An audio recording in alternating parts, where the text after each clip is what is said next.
Welcome to this introduction to the updated Mingler Active.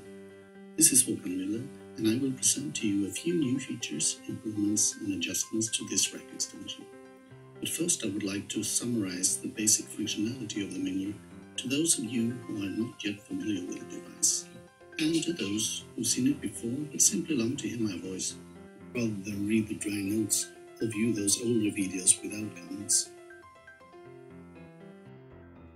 Now, simply put, the Mingler is a tool to join CV notes from separate sources into chords on a single CV output.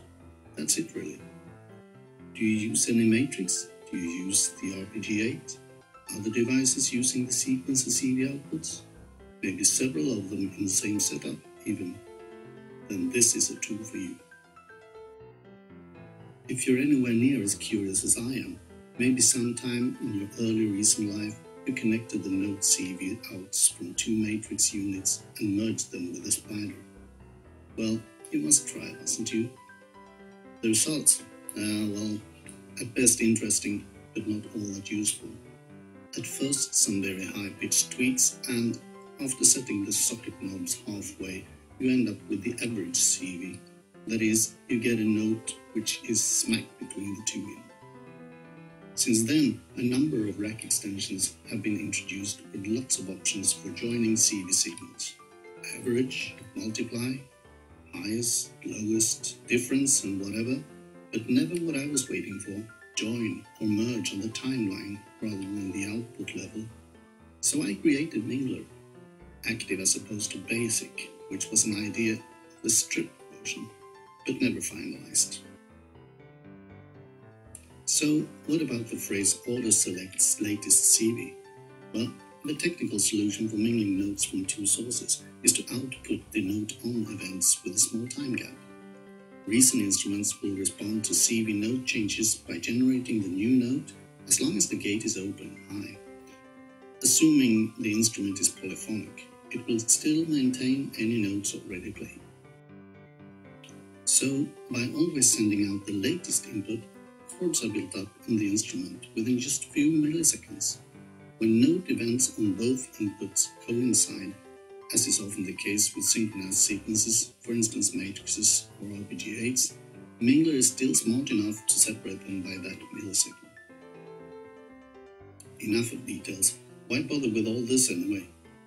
Now, if you stayed with me this far, I bet you have setups in your racks where you have included several instances of an instrument simply to play one note each, when you actually would have preferred to play your entire chords from one unit only. At least if you're working a lot with playing live, if only for yourself like me. Once you have all the notes in one cable and one instrument, you're able to change instrument settings in one place only, reduce the amount of instrument units in your rack, use portamento and polyphony in an effective and creative way, and by utilizing an additional combinator, you can even feed your new chord into units like the RPG8, creating new, different and varying single-note sequences. Finally, by using the widgets in the Mingler unit, you can also affect different aspects of how notes are mingled to achieve even more varying, pleasing and intriguing melodies and sounds. Well then, let me tell you a bit about the minimalistic piece which has been building up and drifting about in the background as I rabble on. You can see what's being played on the on-screen keyboard, and in the rack there are 4 RPG8s receiving the held chord, each generating its own sequence of notes. Next, the sequences are fed into Minglers number 1 and 3, which in turn are fed to Mingler 2. Finally, the output of Mingler 2 goes into the one and only grand piano of an NN19 sampler. As CV signals pass through the Minglers, there's also a continuous mixing going on. This is done by LFO modulation being applied to the brand new velocity balance controls of the Minglers. You can see the effect of the modulation on the balance meters, as well as here. This would all be quite elementary to set up with 4 samplers and a line mixer, etc. But by using the Minglers, you're able to tweak the sounds a bit more.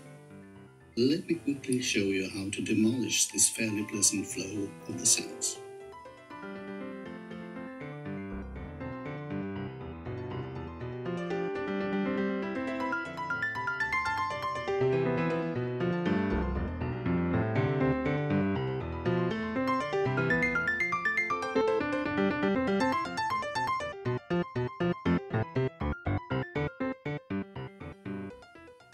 Finally, I'd like to remind you of a few things to keep in mind. Every rack extension will delay any CV signal at least about a millisecond, while the native spider will not. Gate offs are fairly handled by a Mingler as long as signals are coinciding on the inputs.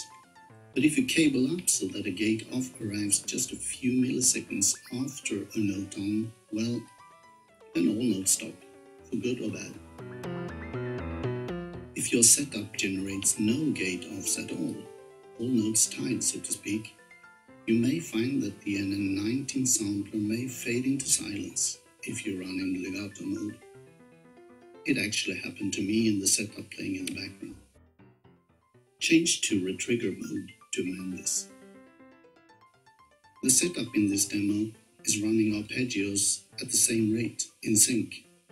If you use free rates or more oddly synced rates, you may find that some notes occasionally kill others. Being aware of this, you can get some interesting results. Ignore it, and you may get annoyed. Tied notes on faster sequences can often be useful. The Mingler retrig and hang controls are especially useful when inputs are not all in complete sync. And don't forget that you have modulation inputs for all the control buttons. And don't forget to eat and sleep regularly. That's all from Hamo for this time. More CV tools are on the way. Welcome back.